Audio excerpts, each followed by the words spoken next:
بسم اللہ الرحمن الرحیم۔ السلام علیکم۔ آج کا موضوع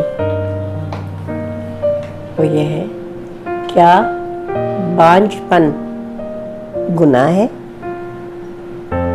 کیا شادی نہ ہونا جرم ہے؟ یہ آپ نے سوچا کبھی ہماری معاشرے میں کتنا برا سمجھا جاتا ہے اور گالی سمجھا جاتا ہے، تانے اور تشنے دیے جاتے ہیں ان لڑکیوں کو جن کی شادی نہیں ہوتی، اور ان کو یہ ہوتا ہے کہ جی اتنی بڑی عمر کی ہو گئی، اب تک تو ان کا کوئی رشتہ نہیں آیا، انہیں تو کوئی پوچھتا نہیں ہے، اور کوئی نہ کوئی تو کمزوری ہوگی، کوئی نہ کوئی خرابی ہوگی جو ان کی شادی نہیں ہوتی۔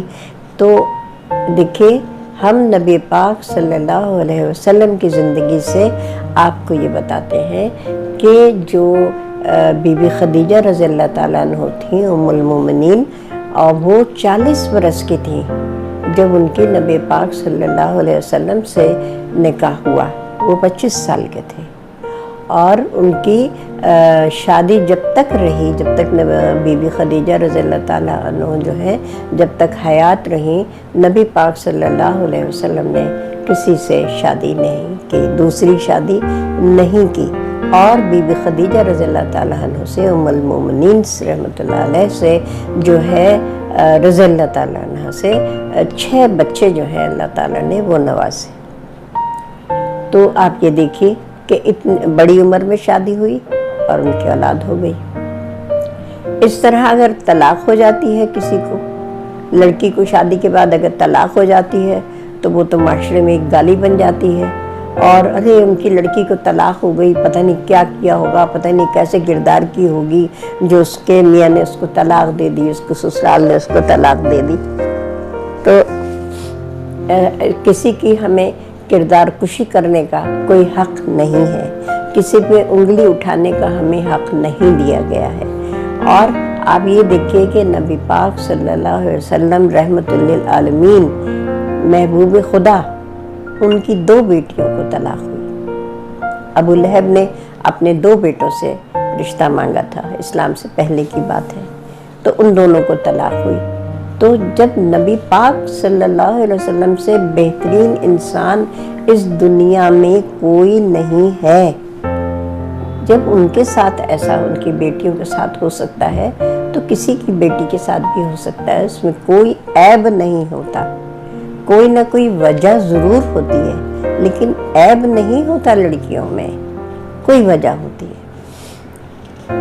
اس کے بعد آپ یہ دیکھیے کہ بی بی عائشہ صدیقہ رضی اللہ تعالیٰ عنہ کم عمر تھیں اور کنواری بھی تھیں، ان سے شادی ہوئی، لیکن ان کی کوئی اولاد نہیں ہوئی۔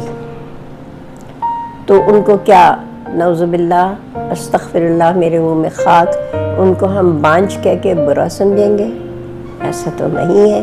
ان کے لیے تو قرآن میں آیات اتری ہیں، ان کی پاکیزگی، ان کی حرمت میں، ان کی صداقت میں ان آیات اتری ہیں، تو وہ تو بہت پاکیزہ اور ام المومنین ہے، اور نبی پاک صلی اللہ علیہ وسلم کی چہیتی بیگم ہے، بہت چہیتی۔ انہی کے حجرے میں نبی پاک صلی اللہ علیہ وسلم نے جو ہے آخری دنیا میں آخری سانس لیے ہیں، اور انہی کے حجرے میں دفن ہوئے ہیں۔ تو یہ دیکھیں کہ یہ ضروری نہیں ہے کہ اگر کسی کے اولاد نہیں ہوئی تو وہ بانجھ ہے تو اس کو ڈسکارڈ کر دیا جائے، اس کو برا سمجھا جائے، اس کو طعنہ دیا جائے۔ تو اگر کسی کے اولاد نہیں ہوتی تو ہمیں اسے برا کہنے کا، برا ماننے کا، طعنہ دینے کا ہمیں کوئی حق نہیں پہنچتا۔ اس طرح آپ یہ دیکھیے، اللہ تعالیٰ تو یہ اپنی قدرت دکھاتا ہے نا۔ اولاد تو رزق ہوتی ہے، جب چاہے اللہ تعالیٰ جس کو دے، نہیں چاہے تو نہ دے، یہ ہمارے اختیار میں نہیں ہے، یہ اللہ تعالیٰ کے اختیار میں ہے۔ تو اسی طرح بی بی مریم رضی اللہ تعالیٰ عنہ کو دیکھ لیجئے کہ ان کی تو شادی بھی نہیں ہوئی تھی، اور اللہ تعالیٰ نے ان کو اولاد دی۔ تو حضرت عیسیٰ علیہ السلام پیدا ہوئے، اور حضرت عیسیٰ علیہ السلام نے ماں کی گود میں گواہی دی کہ میں پیغمبر ہوں۔ تو یہ تو اللہ کی قدرت ہے، وہ اپنی قدرت اور اپنی طاقت اور جو ہے وہ ہر اس میں مثال میں دکھاتا ہے کہ اس طرح بھی ہو سکتا ہے، یہ بھی ہو سکتا ہے، میں یہ بھی کر سکتا ہوں۔ اللہ تو ہر چیز پر قادر مطلق ہے، وہ جو چاہے جب چاہے جیسے چاہے وہ کر سکتا ہے۔ تو صرف شادی ہو جانا ہی زندگی نہیں ہے کہ مرد عورت کی شادی ہو گئی تو وہی نارمل ہے اور ان کی ہی زندگی اچھی گزرے گی، کامیاب گزرے گی، خوشگوار گزرے گی۔ یہ کوئی گارنٹی نہیں ہوتی۔ یہ کوئی کسی کا شوہر پہلے اللہ کے پاس چلا جاتا ہے، کسی کی بیوی پہلے چلی جاتی ہے، کسی کے بچے چلے جاتے ہیں، تو یہ تو زندگی کے معمول ہے، زندگی کا حسن بھی ہے۔ اور ان اللہ مع الصابرین، ان اللہ مع الصابرین ہمیں پڑھتے رہنا چاہیے، شکر الحمدللہ ہمیں کہتے رہنا چاہیے، کیونکہ جتنی نعمتیں اس نے ہمیں دی ہیں ان کا تو شمار ہی نہیں ہے، ان کی تو گنتی ہی نہیں ہے۔ ہم تو کسی چیز کا ساری عمر بھی سجدہ کریں تو ہم شکر ادا نہیں کر سکتے۔ تو اس لیے یہ تمام چیزوں کو نظر انداز کر دینا چاہیے، ہمیں اللہ سے لو لگانی چاہیے، اس کی عبادت کرنی چاہیے، اس کی مخلوق کی خدمت کرنی چاہیے، کسی کو برا نہیں سمجھنا چاہیے۔ ہمیں نہیں پتہ کہ اللہ کے نزدیک کون اس کو پیارا ہے۔ ہو سکتا ہے جو ہماری نظر میں گناہ گار ہو وہ اللہ کے بہت قریب ہو۔ تو اس طرح سے بہت ساری مثالیں ہیں۔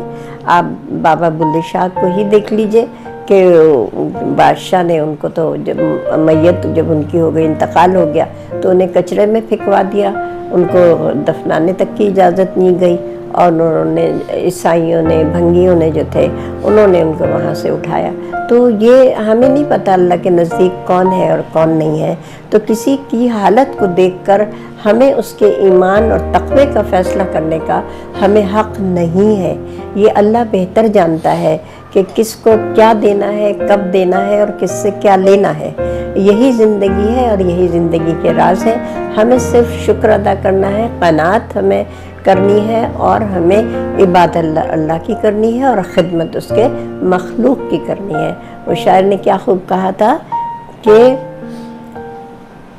خدا کے بندے تو ہیں ہزاروں، خدا کے بندے تو ہیں ہزاروں، بنوں میں پھرتے ہیں مارے مارے، میں اس کا بندہ بنوں گا جس کو خدا کے بندوں سے پیار ہوگا۔ تو ہمارے جو نبی پاک صلی اللہ علیہ وسلم جو تھے وہ رحمت للعالمین ہے۔ انہوں نے ہر انسان سے محبت کی ہے، ہر مذہب کو ماننے والوں سے محبت کی ہے، اور اپنے دشمنوں کو بھی انہوں نے معاف کیا ہے۔ انہوں نے کسی سے انتقام نہیں لیا اور درگزر کیا، اور یہی وجہ ہے کہ ان کے اخلاق کی وجہ سے جو ہے اسلام پھیلا اور آج تک اس تیزی سے پھیل رہا ہے۔ تو ہمیں صرف مسلمان نام کا نہیں ہونا چاہیے، ہمیں کردار بھی ہمیں جو ہے وہ مسلمانوں کا ہی ہونا چاہیے۔ عفو و درگزر، مدد ہے، کیئرنگ اور شیئرنگ، ہے نا، یہی ہے۔ خوشیاں بانٹیے، خوش رہیے۔ اللہ حافظ۔